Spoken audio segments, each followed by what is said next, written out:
നമസ്കാരം, പ്രവാസി മലയാളിയിലേക്ക് ഏവർക്കും സ്വാഗതം.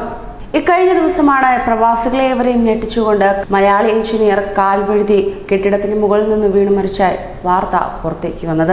എന്നാൽ മലയാളി യുവാവ് കാൽവഴുതി വീണതല്ല എന്ന വാർത്തയാണ് ഇപ്പോൾ പുറത്തേക്ക് വരുന്നത്. മലയാളി യുവ എഞ്ചിനീയർ ദുബായിലെ കെട്ടിടത്തിൽ നിന്ന് വീണ് മരിച്ച സംഭവം ആത്മഹത്യയെന്ന് പോലീസ് സ്ഥിരീകരിച്ചിരിക്കുകയാണ്. കാവൽക്കാരനെ കബളിപ്പിച്ചാണ് അദ്ദേഹം കെട്ടിടത്തിന് മുകളിലെത്തിയത്. തന്നെ അവിടെ നിന്നും ചാടി ജീവനൊടുക്കിയതാണെന്ന് പോലീസ് അറിയിച്ചു. മലപ്പുറം തിരൂർ വളവന്നൂർ കടായിക്കൽ കോയയുടെ മകൻ സബീൽ റഹ്മാൻ ആണ് ഈ മാസം 17-ന് സിലിക്കോൺ ഒയാസിസിലുള്ള ബഹുനില കെട്ടിടത്തിന്റെ 24-ാം നിലയിൽ നിന്ന് വീണ് മരിച്ച നിലയിൽ കണ്ടെത്തിയത്. 1.5 വർഷമായി ദുബായിൽ പ്ലാനിംഗ് എഞ്ചിനീയറായി ജോലി ചെയ്യുകയായിരുന്നു. അവിവാഹിതനായ സബീൽ റാസൽഖോറിൽ മൂത്ത സഹോദരനോടൊപ്പമായിരുന്നു താമസിച്ചിരുന്നത്.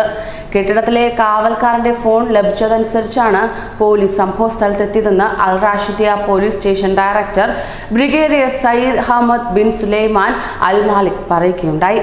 ഉടൻ സ്ഥലത്തെത്തിയ പോലീസ് പെട്രോളും ഫോറൻസിക് വിദഗ്ധനും കെട്ടിടത്തിന് താഴെ വീണ് കിടക്കുന്ന നിലയിലാണ് മൃതദേഹം കണ്ടത്. തന്നെ യുവാവ് കെട്ടിടത്തിൽ നിന്ന് ചാടി മരിച്ചതാണെന്ന് അന്വേഷണത്തിൽ കണ്ടെത്തി.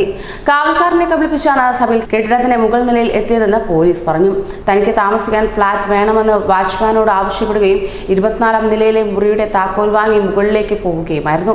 തുടർന്ന് ബാൽക്കണിയിൽ നിന്ന് ചാടുകയും ചെയ്തു. CCTV പരിശോധനയിൽ വാച്ച്മാന്റെ മൊഴി ശരിയാണെന്ന് കണ്ടെത്തിയതായി ബ്രിഗേഡിയർ അൽ മാലിക് പറയുകയുണ്ടായി.